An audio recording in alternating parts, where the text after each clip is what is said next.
Good morning and welcome to my garden on a very cool autumnal day here in the UK. My question from Bonsai Empire is about Yamadori collection. When to collect, how to collect, and the aftercare necessary.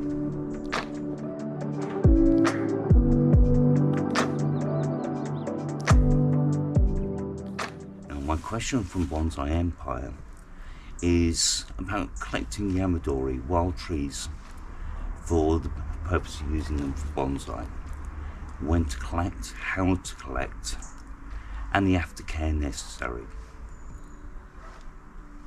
Now, I'm here next to a hawthorn that I collected over 20 years ago, and it's been in my care since I dug it up from some wildlands on what used to be a coal mine site up in the northwest of the UK. The purpose of collecting a trunk like this and the purpose of digging up trees from the wild, very often for a very good trunk, a good quality trunk. And you can see that this has got a very wide base, very mature bark, and it's also just got some good size. Now that's something, if I started a tree from a sapling, might take me a lifetime just to achieve the trunk, onto which you then need to build branches. Now, as someone who lives in the UK, the trees that I have available to me for collection tend to be deciduous. We don't tend to have junipers or pines available growing in the wild, but we do have a lot of hawthorns, such as this one, a lot of blackthorn, larch in parts of the UK, and that's what you'll typically find me collecting because that's what's available to me. It's also the tree species that do very well in my garden. They're a native species, and they're fully acclimatized to my climate and the temperatures that we have throughout the year in the summer and in the winter. Now, one of the most important things that I will address first is just simply getting permission. You can't walk onto any land and dig up a tree. You need the permission of the landowner. They need to know what you're doing, and you need to collect responsibly. That means you dig up a tree that you know that you can recover, because taking any tree from the landscape, however remote a location it is, only to then kill it in your garden because you don't know how to recover it, it's just quite simply irresponsible. And morally, I feel that that's quite wrong. So this brings in the skills that you need before you start digging up trees. Though there's a temptation to, when you're starting bonsai, to acquire big heavy trunks, and it may seem as simple as just going out into the wild, digging yourself up a few trees, and suddenly you're going to have an amazing bonsai 2 or 3 years down the line. It really isn't as simple as that. There are so many complications and hurdles to get over before you can dig up a tree and get it to recover.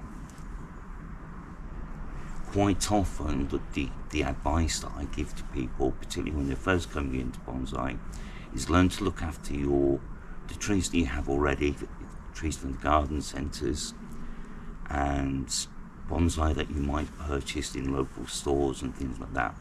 Once you can keep those alive and healthy, you're then ready to move on to older, generally weak trees that need a far more particular care and are not so easy to keep alive unless you know what you're doing.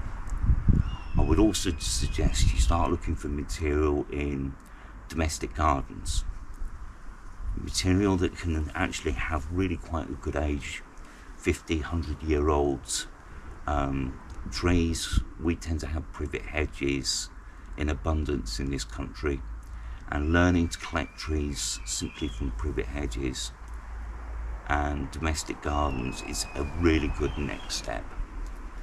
What tends to happen is in a domestic garden, you have better quality soil, you have a lot more watering going on by owners over the years, and this leads to a more compact fibrous root ball that allows you to collect far more of the root ball when you dig the tree up. And finally, if you do kill that tree that's taken out of domestic garden, it's not as bad as taking something out of our environment. To understand that going out and collecting is a real big skill set, and you need to be understanding very specific species needs and requirements, and it's not a quick route to getting good quality bonsai. Going out, finding the right material, finding material that's in a good soil type, which tends to be relatively wet soils so the root ball doesn't travel a long way. That's really important. If you're trying to collect a tree from a very dry soil, you may be finding that the tap roots or the base of the trunk divides into 2 or 3 very long tap roots that disappear off into the horizon, and actually the base of the tree has got reverse taper, terrible reverse taper, and is absolutely no use to you at all. Finding a good site and then getting permission is a very long and tedious task. Certainly the place that I've been collecting from in the past 5 or 6 years, it's the best place I've found in over 20 years of looking for good quality hawthorn. It really can take that long. And when you're starting out in bonsai, or even at my level, one of the best options open to you is to just go and purchase collected Yamadori that has then been given 2 years of recovery time to recover its vigor. What can happen is, if you're not careful, is you go out and dig up a tree, and even if it does survive and you're lucky enough that it's got good base, it has got good qualities for bonsai, it can then sit there for 5 or 6 years barely growing, or the growth is very insipid, and it's not actually very useful for development of bonsai. You need something that has some vigor. If you're going to regrow a new entire branch structure or put some major bends into it, you need a tree that's really healthy and that isn't going to languish. So given the option, going to someone who's experienced, who has a good history of collecting healthy trees and purchasing the Yamadori is by far the best way of going about things. It is a romantic idea that you can go out and collect something like this, but it's not a realistic one. So though that doesn't sound very exciting, it is the reality of the situation. Go to someone who's experienced.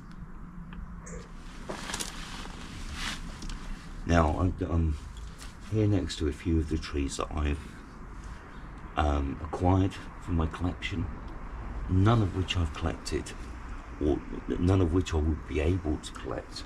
We have the olives from Mallorca, pine from the French Alps, Sabina from the Pyrenees in Spain, and they all require very different aftercare and timing of when they're collected. Now this is really important. We all learn when we're doing bonsai a very generalized care regime for each of our species. You can get away with repotting all your trees in the spring and all your ordinary bonsai in the spring, I should say, and they'll cope with that and you won't kill them. But when you're taking a tree from nature, you're recovering a very small amount of the root ball your exact timing, the soil you're using, your techniques are absolutely vital, because the stress that you're putting on that tree to try and recover and not quite simply die after collection is vital. Now, something like olives, really important that you only collect when the roots are active. They don't transpire very much from these very soft, thick, leathery leaves, but if you start collecting them in the winter, they won't survive. They're just not able to recover, particularly when you're pushing things as far as taking them from the wild when the roots may have travelled a long way. Pines are very much the same. You need to be taking them at the end of the summer, ideally, when the root growth is very strong and they finish the season's growth. Hawthorn, deciduous trees that we collect in the UK, I like collecting in the autumn. I find that Fagus, beech species, really need to be collected as the leaf colour is changing right in October, November, whereas you try to collect them in the spring and quite often they'll fail. Hawthorn are quite forgiving, and I collect through the autumn and then over from the beginning of February, and you start to see the winter buds start to colour up into spring buds, and that's when you know that the sap is flowing and the hawthorn will actually start recovering and growing new roots within days of you collecting it. So again, this is very much a reason for knowing your species, getting lots of experience, and going collecting or getting knowledge from other people who've done collecting, because it is not easy and you need to acquire that knowledge first. And it's certainly not as easy as simply looking after trees that have a good healthy root ball already in a pot. I hope you have enjoyed this talk through, and thank you to Bonsai Empire for inviting me on here.